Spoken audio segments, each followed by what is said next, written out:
जय भवानी इकडं वाड्याचं आहे त्यांच्या पायाची नतमस्तक होतो. नवस बोलले की नाही दुर्गा देवीला तो लावला की नाही. कारण गोवामध्ये यावेळी गेम बदलायचं ना आपल्याला पक्का नव्या विरुद्ध नवराज्य आणायचं ना. आणि मी हे म्हणत नाही माझं म्हणणं नाही की त्या मतदारांचं त्या लोकांनी ठरवलंय परिवर्तन घडवायचं आहे, चांगला उमेदवार निवडून द्यायचा आणि आपले उमेदवार राजेश भेंडल यांच्या प्रचार सभेला उपस्थित आपले पालकमंत्री उदय सामंतजी, आपले माजी आमदार डॉक्टर विनय नातूजी, रवींद्र फाटक, सदानंद चव्हाण, शशिकांत चव्हाण, विश्वनाथ पाटील आपले कुंभी सेनेचे, बळीराज सेनेचे अध्यक्ष अशोक बालमजी, राष्ट्रवादी सुरेश सावंत, आरके संदीप कदम, ओकरे महाराज, प्रकाश बांगरट, सर्व मान्यवर ज्यांची नावं घेतली आहेत ते सर्व सगळे भरपूर लोक आहेत आणि मान्यवर व्यासपीठ आणि मोठ्या संख्येने उपस्थित माझ्या लाडक्या बहिणी मोठ्या संख्येने आहेत. लाडक्या बहिणींचे स्वागत करतो, लाडके भाऊ त्यांचे स्वागत करतो आणि आज लोकनेते शामराव पिले स्मृती दिन आहे त्यांनाही मी वंदन करतो. तर म्हणजे आता इथल्या मतदारांनी बाकरी फिरवायची वेळ आलेली आहे आणि हे ठरवलं आणि भाकरी ऑलरेडी करपलेली आहे. करपले ना आणि करप झाले. करप भगवान परशुरामाच्या पौराणिक भूमीवर आज महायुतीचे उमेदवार राजेश भेंडल यांच्या प्रचार सभेला आले आहे. अतिशय साधा माणूस, साधा कार्यकर्ता. शक्य म्हणजे काय मी पहिला बघितलं तेव्हा बघितलं काय एकदम साधा सुद्धा आता संजय माणूस दिला दुर्जनाचा पाठी आणून काठी आणि संजनाच्या हाती देवो धनुष्य बाण भगव्या झेंड्याची काठी आणि म्हणून राजेश भेंडल हे निवडून जाणार असा कौल वाडेश्वर आणि दुर्गादेवीने दिलेला. एका कौल दिला की आपल्याला माहित आहे कोकणामध्ये आपलं राजेश भेंडल यांचा वेळा पार आणि समोरचं बंडल बांधून अर्धवेळ टाकून द्या आणि म्हणून मला एवढंच सांगायचं काम तुम्हाला आमदार या ठिकाणी विकास करणारा आमदार पाहिजे. कारण सरकार महायुतीचं आहे, सरकार महायुतीचं सरकार आहे. पुढे महायुतीचं सरकार 100% येणार आहे. की काय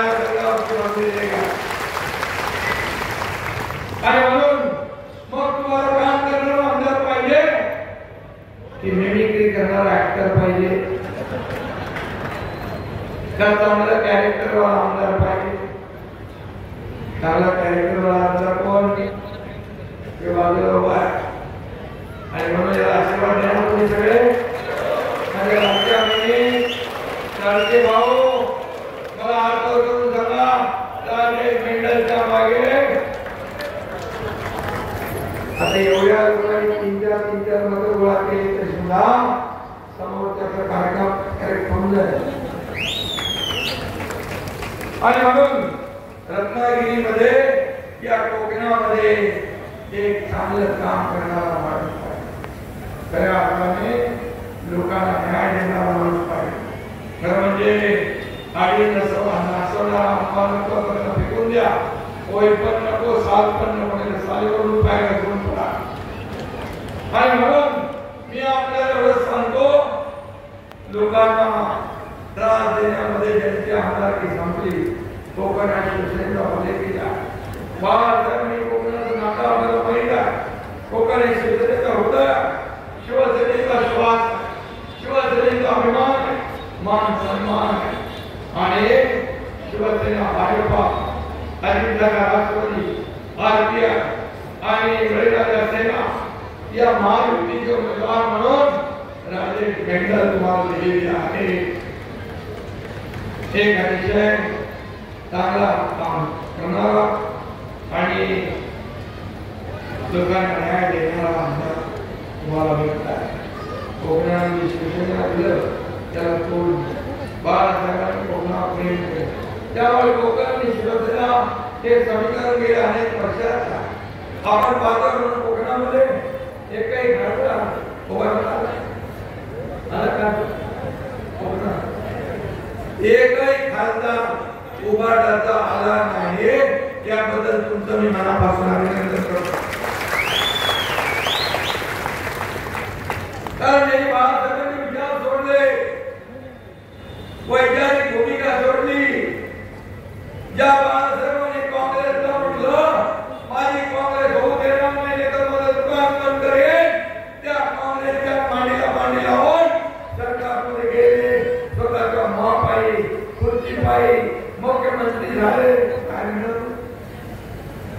काय मिळवलं? आणि या एकनाथ शिंदे हे शिवसेना तो धनुष्यबाण काँग्रेसच्या दावणीला मांडला, त्या एकनाथ शिंदे तो सोडवला, शिवसेना वाचवली, धनुष्यबाण वाचवला. या महाराष्ट्राच्या जनतेच्या मनातलं सरकार आणलं.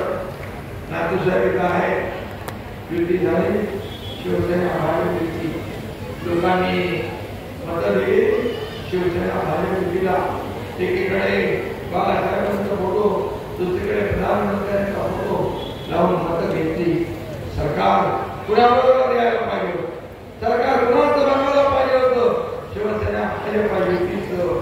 दुर्दैवाने असंघाने संघ केला, नैसर्गिक आघाडी केली आणि ज्यांनी बाळासाहेबांना शिव्या घातल्या, जे बाळासाहेबांच्या विरुद्ध अपशब्द काढले, त्यांच्यावरती नाव बसला.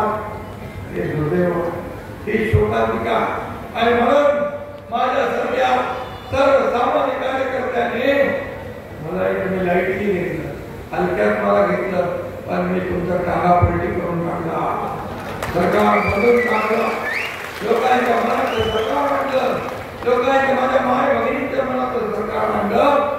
आणि म्हणून मला अभिमान आहे, 50 आमदार, 13 खासदार, या सर्वसामान्य एकनाथ शिंदे विश्वास ठेवतात.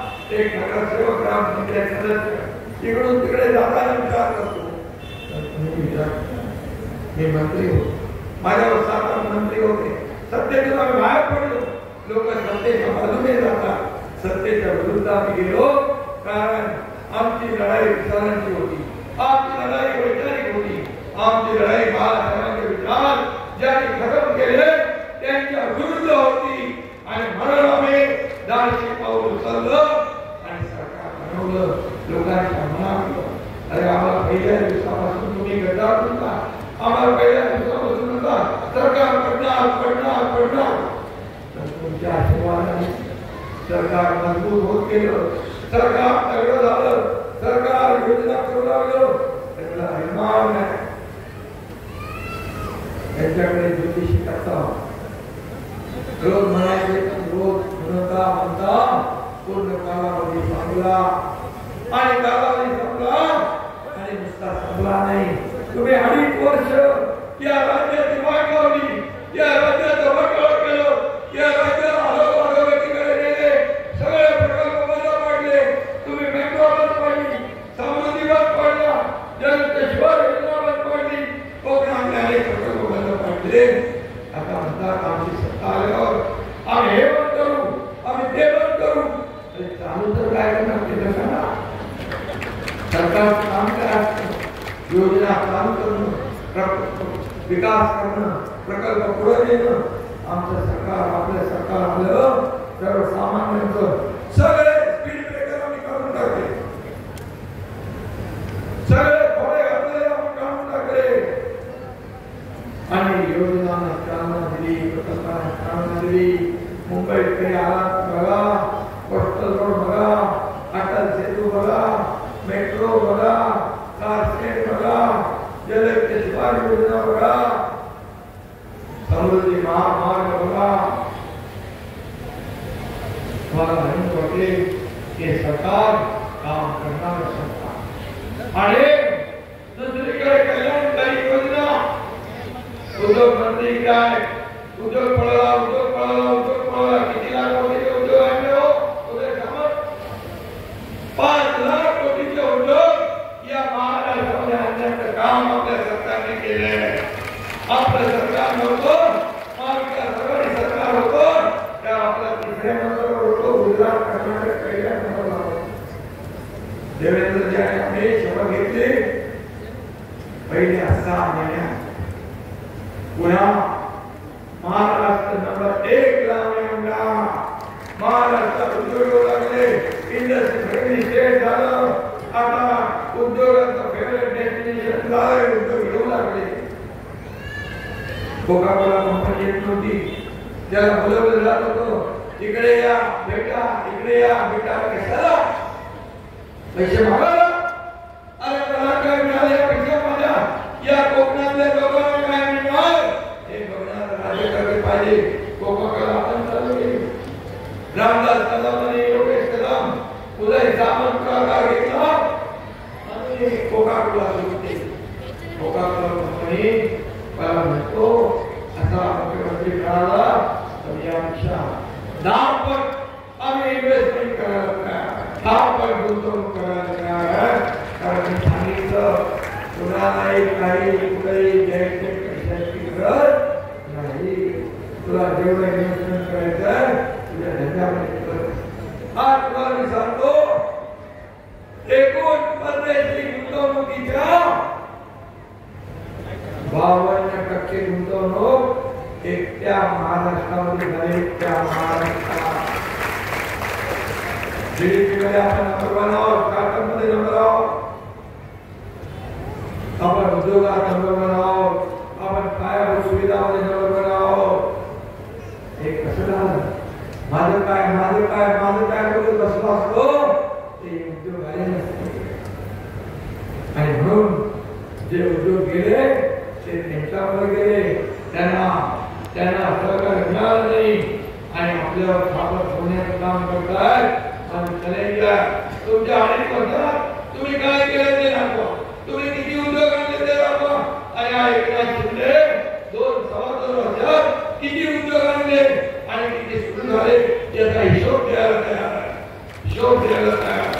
पाऊस झाले दुसऱ्या दुश्मनी कपाने तरुण जनतेला सत्य काय म्हणून माझ्या लाडक्या बहिणींच्या योजना आम्ही चालू केल्या का चालू करायची नाही लगेच कोणती सुरू झाली म्हणाली कोटी योजना ती फसवी योजना पैसे येणार नाही फक्त निवडणुकांनी घोषणार जसे 2 हप्ते तुमच्या खात्यात आम्ही पहिले टाकले लगेच विरोधक म्हणू लागले लवकर काढा सरकार काढून घे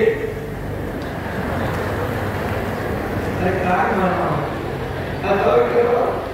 अरे सरकार देणार नाही हे घेणार नाही हे देणार नाही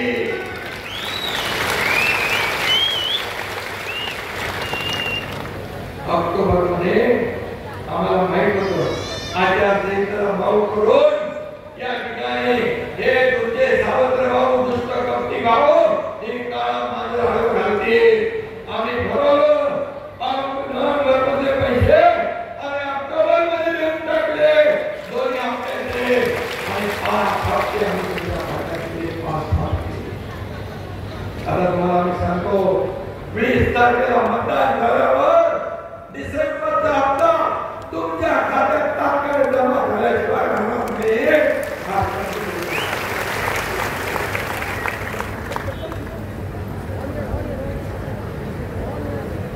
आणि ते हप्ते घेणारं सरकार नाही हप्ते घेऊन जेलमध्ये जाणारं सरकार नाही हे हप्ते माझ्या लाडक्या बहिणींच्या खात्यात हप्ते भरणारं सरकार हा फरक आहे उद्योग गेले कळून यामुळे सगळ्या लोक पहिला बाजूला पाणी कोणी परवानगी दिली त्यांचं पत्र आहे केंद्र सरकारला लिहिलेलं आणि स्थानिकांना रिफायनरी नको असेल तर आमचं सरकार कुठलीही जबरदस्ती करणार नाही. आम्ही विकासाचे मारेकरी नाही. आम्ही सर्वसामान्य लोकांवर जोर जबरदस्ती करणारे नाही. समृद्धी महामार्ग आम्ही केला. समृद्धी महामार्ग आम्ही केला. त्यावेळेस काही लोकांनी विरोध केला. आम्ही थांबलो. त्यामुळे तुमच्या मर्जीशिवाय आम्ही वेळ करणार नाही. आणि आज तुम्हाला सांगतो समृद्धी महामार्ग 15 तास 18 तास 20 तास लागत होते. 6 तासात नागपूरला माणूस मुंबईत पोहोचतोय. हा फरक आहे. हा फरक आहे. आता आम्हाला तुम्हाला मुंबई सिंधुदुर्ग ऍक्सेस कंट्रोल रस्ता करायचा आहे. सुपरफास्ट आणि कोकणाचा विकास करायचा. आम्ही जे बोलतो ते करून दाखवतो. माझ्या लाडक्या बहिणीने ओळखतो. आता काय म्हणायला लागले? म्हणाले ज्यांनी ही योजना केली त्या योजना करणाऱ्यांना त्याची चौकशी करणार आणि 10 दिवस थांबा. एकनाथ शिंदेला जेलमध्ये टाकणार. अरे तुमच्या पोकळ घोषणा आवडत नाही. पोकळ धमक्यांना अरे एकनाथ शिंदे संघर्ष करून आलाय, आंदोलन करून आलाय, जेल भोगून आलाय. कुणाला त्यांची धमकी देतात? आणि माझ्या बहिणींनी तुमचा सत्तेचा मार्ग बंद केलेला आहे. सत्तेत येण्याचा विचार सोडून टाका. मुंगेरी हसेन सपने काढून टाका डोक्यातून. आणि जो माझ्या लाडक्या बहिणींची योजना होती, लाडक्या भावांची योजना, प्रशिक्षण भत्त्याची योजना, शेतकऱ्यांची योजना, मुलींच्या शिक्षणाची योजना, यासाठी मी विशेष आहे. तर हा एकनाथ शिंदे एकदा नाही 100दा जेलमध्ये जायला तयार आहे. माझ्या लाडक्या बहिणी लाडक्या भावासाठी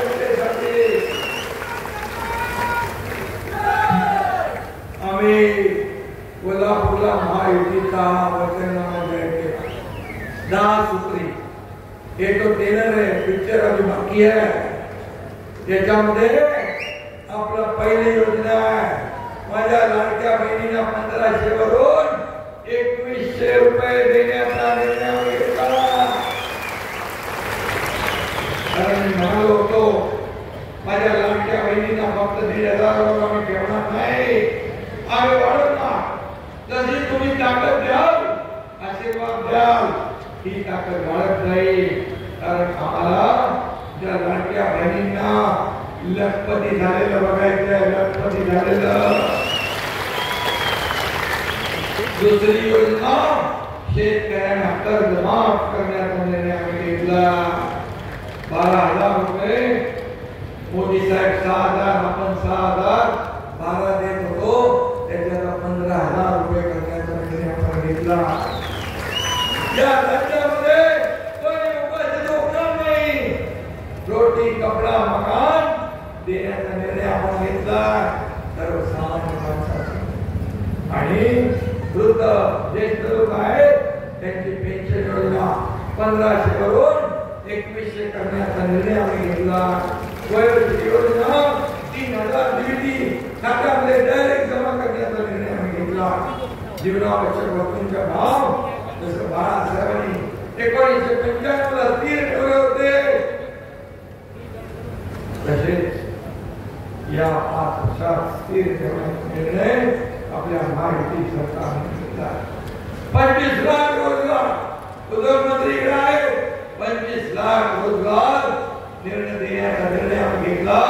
आणि 10 लाख मुलांना प्रशिक्षण भत्ता 10,000 देण्याचा निर्णय आम्ही घेतला. हे सरकारचं काम आहे. ते सर्वसामान्य सरकार.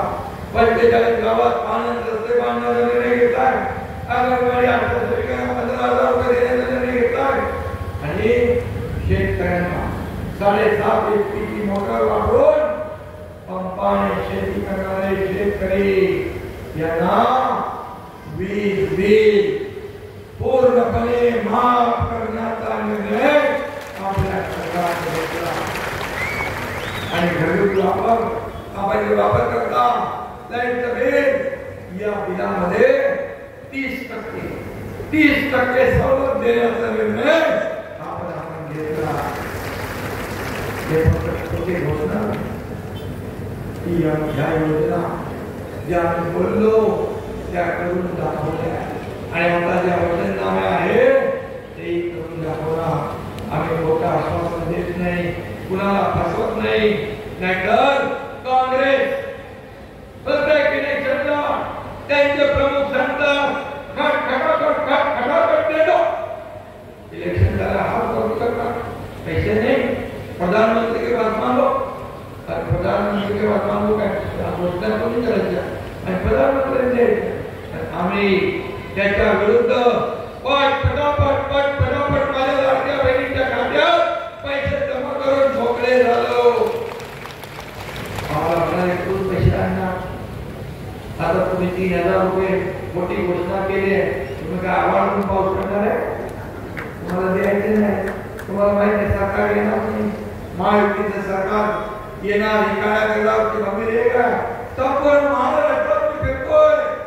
माझ्या लाडक्या बहिणी, लाडके भाऊ, लाडके शेतकरी, लाडकी ज्येष्ठ मंडळी, लाडका कामगार वाट बघतोय 20 तारखेची. वाट बघतोय 20 तारखेची. कधी 20 तारीख येते आणि महायुतीला मतदान कसं करतोय याची वाट बघतोय. लाडक्या बहिणीचा विचार हे म्हणतात मला एक पत्र या का लाडक्या बहिणीला म्हणाले सुरक्षित बहीण द्या. आम्ही सुरक्षित बहीण द्या म्हणतात कोण? महाविकास आघाडी. अरे बदलापूर मध्ये त्या चिमुरडीवर बलात्कार केला त्या हैवान नरोदम त्याला म्हणाले रेल्वे बंद केली. म्हणाले त्यांना मला इथं फाशी द्या. त्याला पकडल्यानंतर त्याला चौकशीला आहे. त्याच्या बायकोने माझ्या स्टेटमेंट दिलं, हा हैवान आहे, हा माणूस नाही, माणूस इथं नवा कलंक आहे, हा नराधम आहे, त्याला फाशी द्या. पण त्याच्या बायकोने स्टेटमेंट जेव्हा त्याला चौकशीला घेऊन गेले तेव्हा त्यांनी पोलिसाची बंदूक काढून पिस्तूल काढून गोळी मारली. पोलिसांनी बरोबर केलं काम. त्यांनी गोळी मारल्यावर त्या पोलिसांनी त्याला गोळी मारली. गोळी मारायला पाहिजे की नाही? गोळी मारली बरोबर केलं. आता हे काय म्हणतात की त्याची बाजू घ्यायला लागले. पोलिसांनी असं कसं केलं? पोलिसांनी त्याला गोळी का मारली?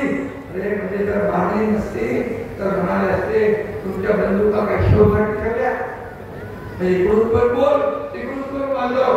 पण मी तुम्हाला सांगतो आपल्या महाराष्ट्रात मुलींचं रक्षण करण्यासाठी आम्ही आता पोलीस दलात 25,000 महिला पोलिसांची भरती करतोय.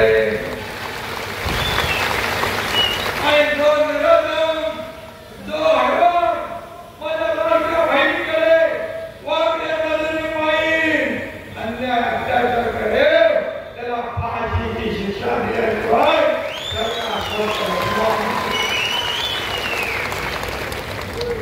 हे सरकारचं काम आहे.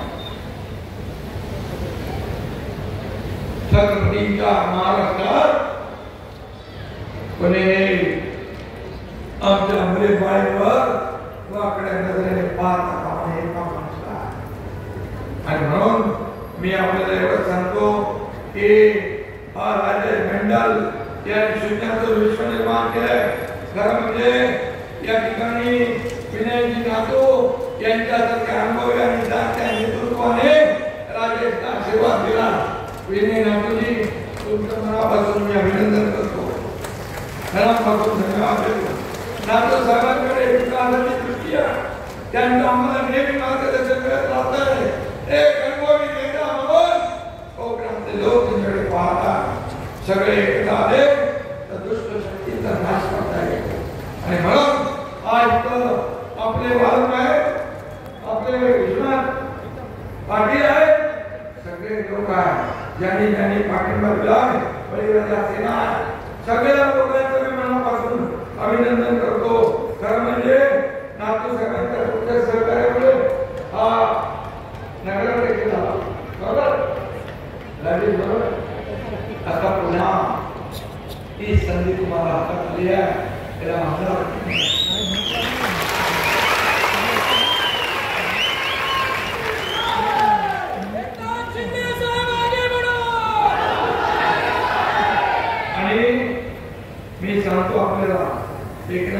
बोलतो ते करतो.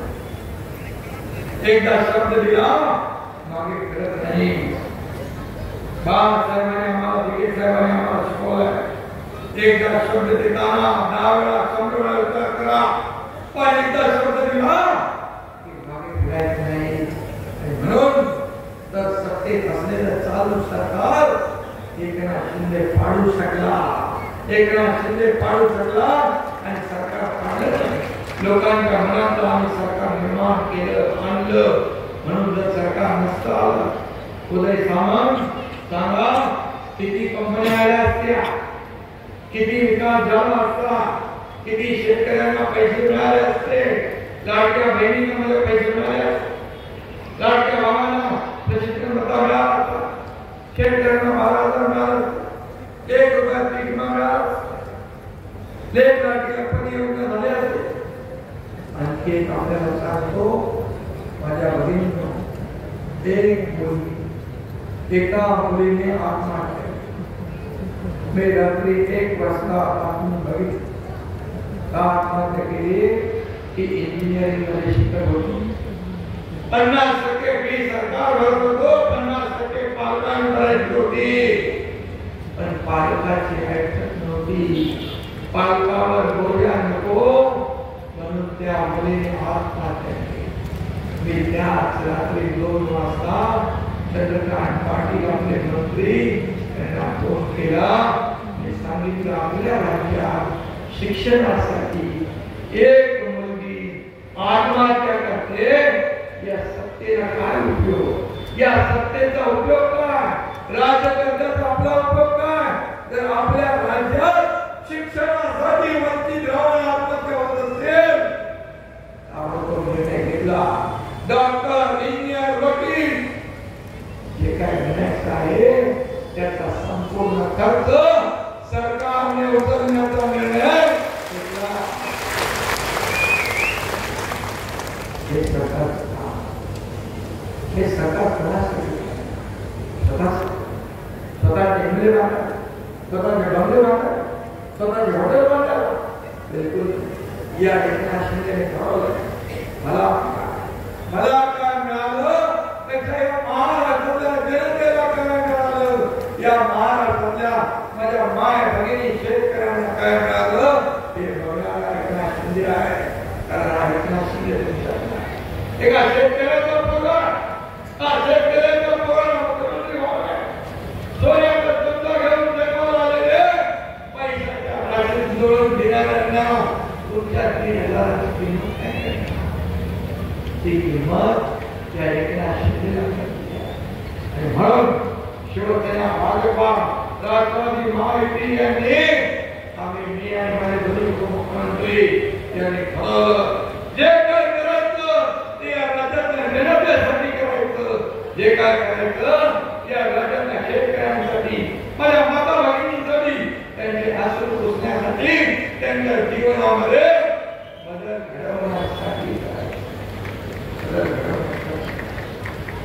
म्हणून तुमच्या हातात संधी आहे. एक लोकसेवेचा वारसा बँडल त्याचे वडील आमदार हा त्याच्या हातात त्याला आपण संधी दिली आहे. आणि त्याच्याकडे काय मला कुठे मुंबईमध्ये फ्लॅट द्यायचे नाही, बंगले बांधायचे नाही. गरीब माणूस आहे. एकदा आमचं निवड चांगली आहे ना, चांगला माणूस दिला आहे. कारण या एकनाथ शिंदेला मला काय मी काय होतो, मी सर्वसाधारण कुटुंबातला एक कार्यकर्ता, मी काल एक कार्यकर्ता म्हणून काम करत होतो, आज एक कार्यकर्ता म्हणून काम करतोय, उद्या एक कार्यकर्ता म्हणून मी काम करणार आहे. आणि स्वतः सीएम मध्ये चीफ मिनिस्टर नाही, मी स्वतः सीएम मध्ये कॉमन मॅन समजतो. कॉमन मॅन सर्वसामान्य माणूस. आणि या राज्याच्या कॉमन मॅनला ताकद देऊन मला त्याला सुपर मॅन बनवायचं आहे. हा संकल्प आहे. म्हणून मला वाटतं मगाच्या हॉस्पिटल निरामय हॉस्पिटल बरोबर किती पैसे खर्च लागले? खर्च चालू आहे पुन्हा तरी असल्या हॉस्पिटल ते 10 कोटी जे लागतील ते 10 कोटी उद्योग मंत्री तुमच्या खात्यातून 10 कोटी आणि एक हॉस्पिटल चालू करा. त्याला लागणारे पैसे उद्योग मंत्र्यांना धन्यवाद देतो. पहिल्यांदा एसटीचे सगळे डेपो कॉन्क्रीट करायला 500 कोटी रुपये या उदय सामने दिले. जे सांगितले उदय सामने केलं.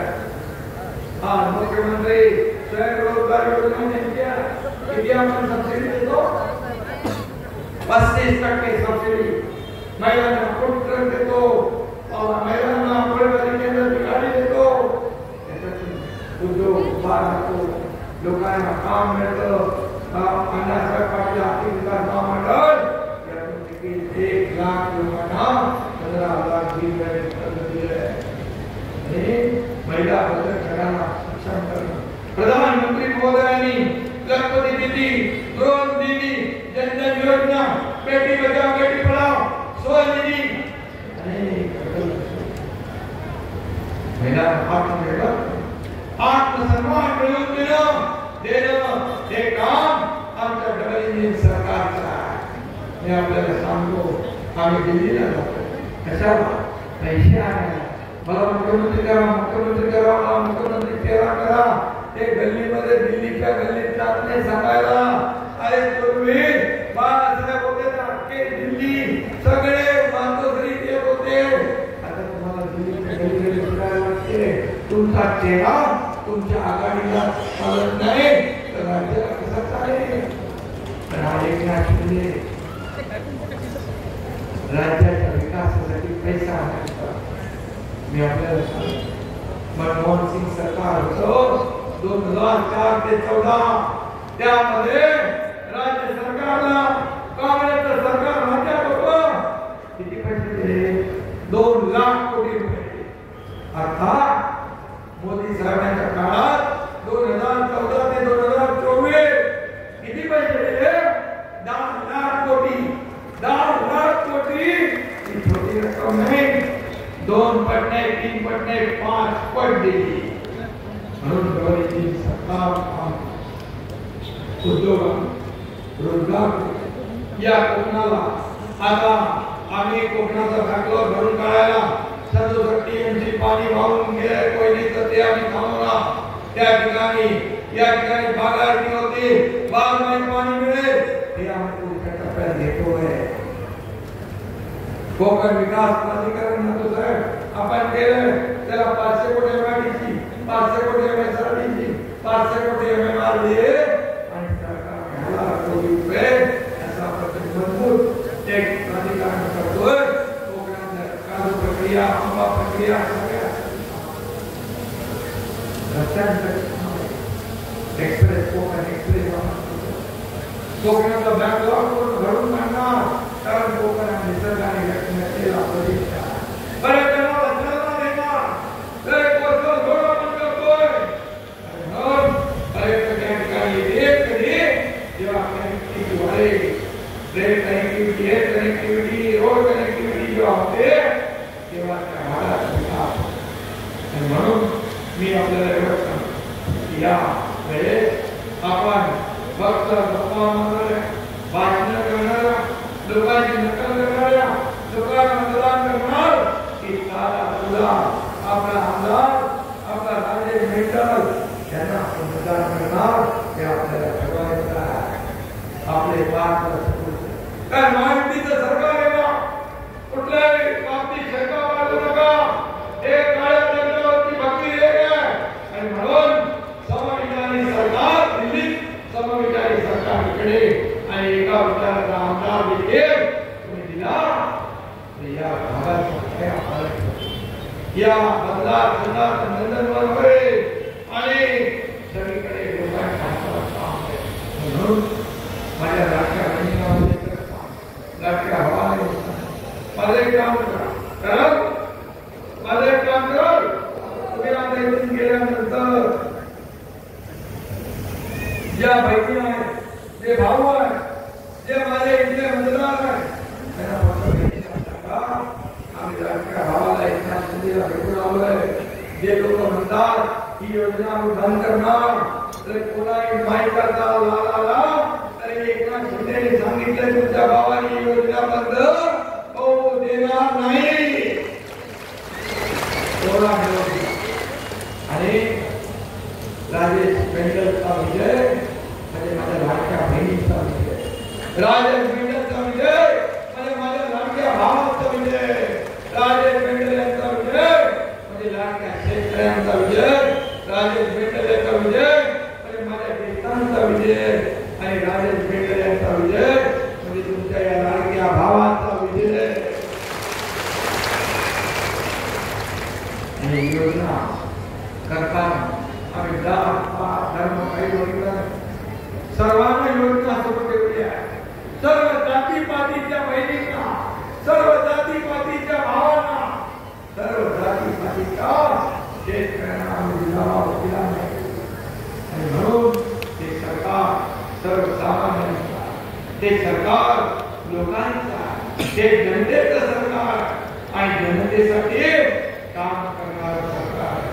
मी सांगतो माझ्या आयुष्यामध्ये, माझ्या शरीरामध्ये रक्ताचा शेवटचा थेंब असेपर्यंत या महाराष्ट्राची सेवा करण्याचं काम आहे एकनाथ शिंदे केलं. एवढी आपल्याला खात्री देतो. आणि राजेश बेंडल यांना आपण प्रचंड मताधिक्याने विजय करा, मक्तेला निवडून करा आणि सर्वसामान्यांचा सरकार येणार.